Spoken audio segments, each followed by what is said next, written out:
Yes. obviously we are well aware of conversation and sentiment in the community, just to make sure that everybody's aware that they're being heard.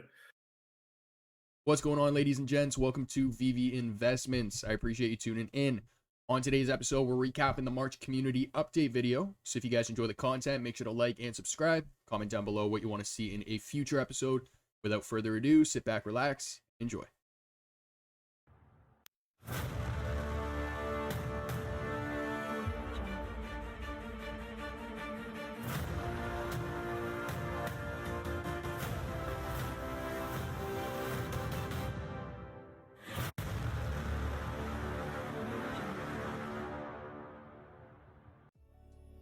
So I am getting this video out a little later compared to when the update video actually dropped.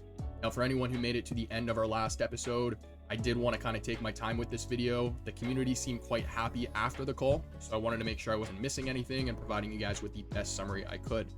So with that being said, we're talking about 12 points from the update video. So let's kick this video off with the first one. So I'm going to start this video off by talking about the statement that Alex reads out on behalf of David. So there's a couple reasons, guys, why I wanted to include this. One, for anyone who missed it, but two, obviously tensions have been a little high in the community as of lately. And a frequent point that I kept seeing after this call, and keep in mind, guys, I actually missed the call. So I saw comments about how the call went before I actually got to sit down and listen to the recording. But a lot of comments I saw right out of the gate were people complaining about how David didn't show his face and how, oh, he didn't take the time to hop on FaceTime and answer some questions from the community and this and that. Then I go to the recording, and one of the first things that's addressed is David's statement. It's the same thing actually with this Dumbo poster.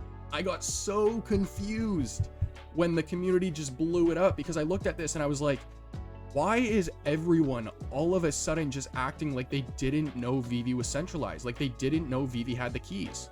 It's like, if they can take away thousands of Spider-Mans from thousands of accounts, then they have the capabilities of doing it with a Dumbo poster. Like, I don't understand why people were all of a sudden caught off guard. And if it's with regards to the, oh, you have ownership over your assets and things like this, here's where people get confused with Veve. Yes, you have ownership over your asset, but Veve is a centralized platform that holds the keys in the back end. I've used Fortnite as an example on the channel, right? A lot of people flip those accounts and sell them for a profit because of the assets those accounts hold. Avatar skins, weapons, etc., etc. Okay? Fortnite can take those assets away from those accounts or ban the account at any time. Veve can do the exact same thing. I know a lot of people don't like hearing that, but the difference here is you still do have ownership over the assets. You had David in the last call mention how if Veve does go insolvent or, ends up closing for whatever reason, then all assets on the platform get released to the respective owners. Owners, right? Ownership is represented on the blockchain. That's the difference between Veve and Fortnite.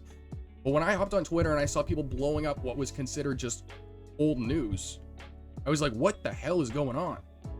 So I'm not one to typically entertain all that stuff happening in the community. I'm typically on the sideline watching the ping pong ball going back and forth on the table. But I did tweet out this week and give my little 2 cents and tell people that, some of you guys really got to calm down, right? Like the whole chill pill incident with David Yu, guys, it's a freaking emoji for crying out loud. The whole thing about how, oh, he's disconnected from community sentiment.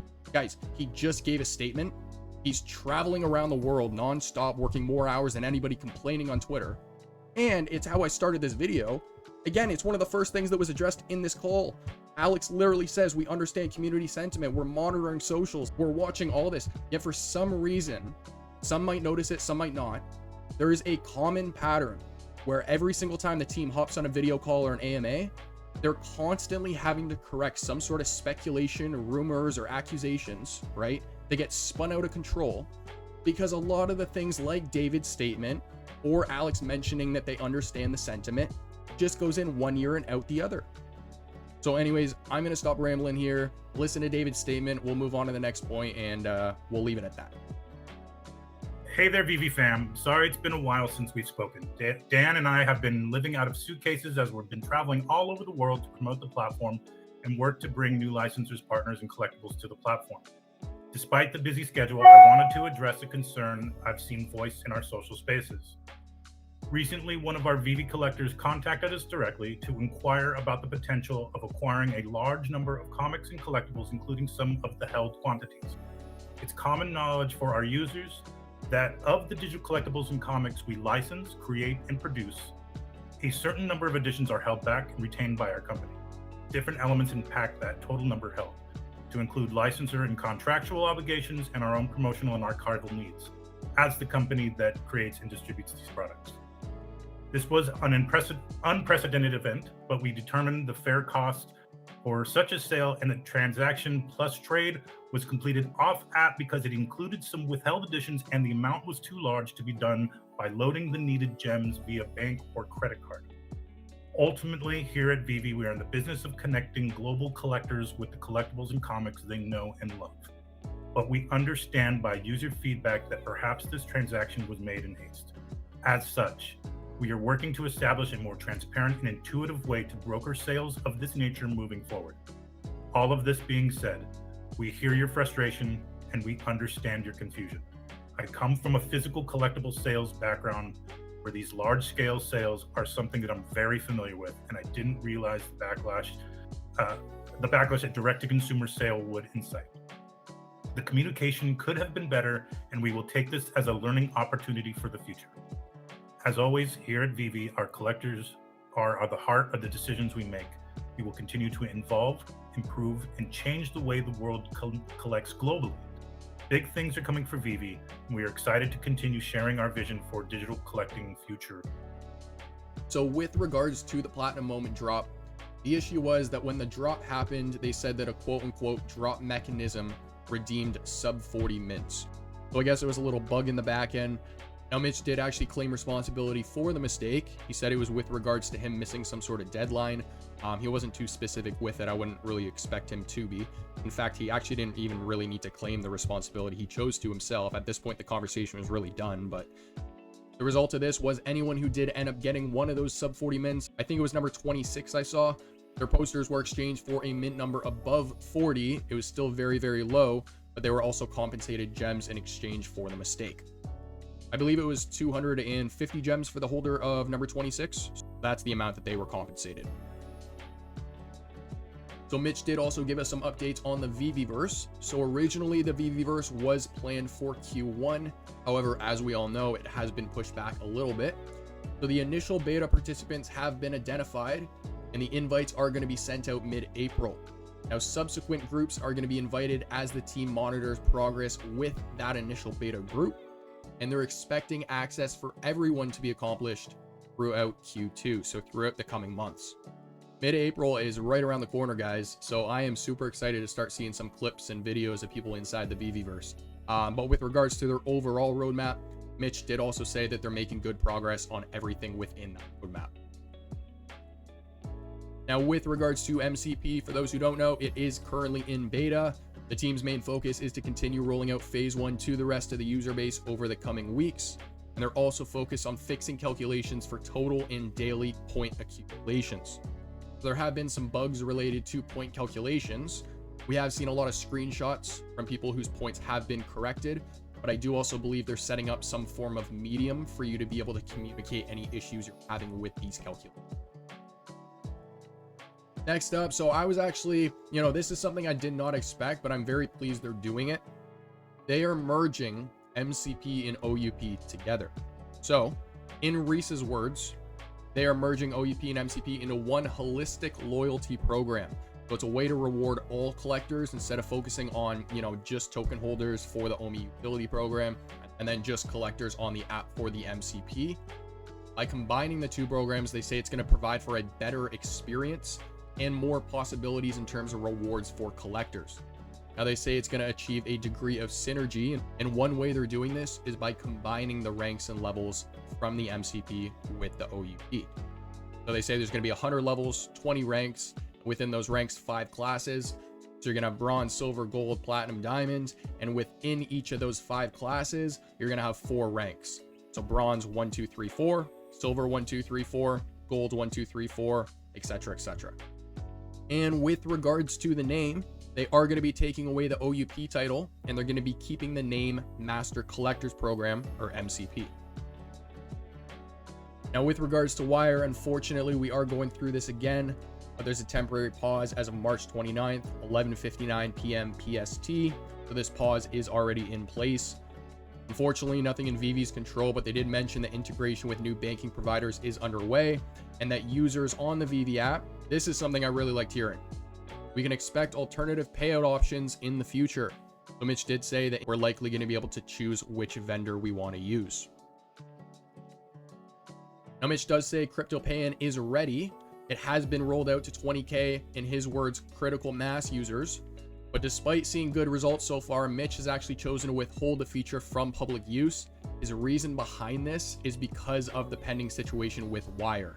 So once the team's more confident with the Wire outcome, then what they're going to do is they're going to flip the switch, they're going to turn the feature on, and they're going to roll the feature out to users in specific countries like they have with other features in the past, and then roll it out to more and more countries as they monitor progress. Now, the waitlist is something that's been highly anticipated by the community, so we got some good news here. The next app iteration, version 2.44, has been submitted to Apple and is waiting for approval. The version contains the waitlist capabilities. This includes Androids, iPhones, and the web app. Now, to be clear here, version 2.44 has the waitlist capabilities, but that does not mean we will see the waitlist being used right away. The team is still deciding when the feature is going to go public. Now, this iteration is going to be version 1. It's going to be accessible only to KYC verified users. They do intend on rolling out a feature enhancement before widespread use. So this version 2 will contain what Mitch Mack refers to as backend or logic-based enhancements. He uses the example of prioritizing KYC verified users from the get-go. So with regards to some Q2 objectives, the team has 3 main goals they're focusing on for the coming months. The first one is going to be cross-platform consistency. So as of right now, there's lots of inconsistencies between the web app and the mobile app. This is something we all know about. So the team's going to be cleaning the mobile app up and making it a little bit more presentable and consistent with the web app. Number 2 is also something a lot of people liked hearing, and that's OMI to NFT. So of course, this is going to allow users to use their OMI tokens to be able to purchase collectibles or comics on the Veve app. So all those investors with the big OMI bags waiting on the sidelines to get in, this is what's going to allow them to do that. Now, Mitch did also say that if you allow access to sell your listings in OMI, you'll likely receive MCP points as a reward. Now, this is going to be the first step that they have planned for the token in the coming quarters. They do have additional things planned for Q3 and 4. And the team's third focus is on spending MCP points. So Mitch says that, of course, it's good for us to be able to see our MCP points, but not being able to spend them is a little bit of a tease, right? So they're going to be allowing users to do that. But they did also say that they're going to be allowing the expenditure of MCP points to access waitlist entries. So if you want to use your points to better your chances of securing a drop, you're going to have that option as well. In terms of interoperability, a big topic that's always in the community, this was actually quite interesting. So Mitch says that although it's not a part of their Q2 objectives, this doesn't mean that they aren't looking in the background to plan for future quarters. He says right now they're keeping an eye on current developments happening on layer 2 and with IMX specifically. He used the example of how IMX released updates around their new capabilities, but also their new partnership and relationship with Polygon. So as a result of this, Veve is looking into how they can leverage this as well. I did actually just see a really cool video with Polygon and Ready Player Me. So Polygon made like a little gaming studio, and then the user placed the Ready Player Me avatar in that gaming studio and used it as pretty much what some people refer to as a VTuber, so a virtual YouTuber. So he used the avatar for himself.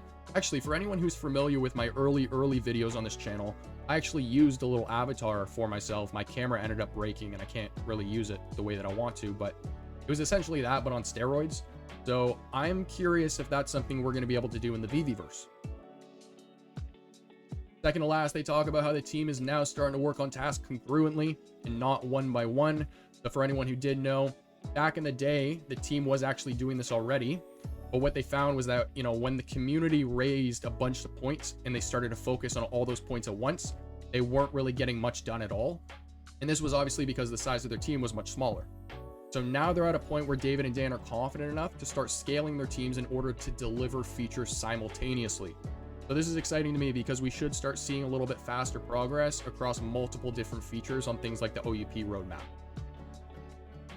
And last but not least, quick little point for you guys. They have started advertising. So they have started testing ads on Google and socials like Instagram, for example, but they have also experimented with promoted posts on accounts with larger followings. So we've seen multiple different accounts, primarily in the Web3 space, which I'm quite curious about. I don't really know what Alex is doing there because they're quite clear on who they want to target. And it's the opposite audience of the accounts that are promoting the posts, unless some of these accounts are doing it on their own, but I doubt it just because the timing seems a little, seems planned. So I would be curious to see what Alex would have to say about that. I'm not entirely sure his intention with it all, but just so you guys know, they are experimenting with search and social ads. Ladies and gents, that's going to conclude today's episode. I hope you enjoyed. This past week, I put a tweet out talking about how I want to showcase 5 subscribers' Veve collections on the channel. There was a little bit of confusion when I got some people messaging me. I'm not talking about the vault space. I'm talking about sitting on the web app and scrolling through your entire collection. Talking comics, collectibles, sets, MCP points, mint numbers. So a really deep dive into your collection. So I want to do that with 5 people. I do have a few so far, but if you're interested in taking part, make sure to comment that down below and I can reach out to you via Twitter or Instagram. If you guys enjoy the content, make sure to like and subscribe. Comment down below what you want to see in a future episode. As for our next, catch you then.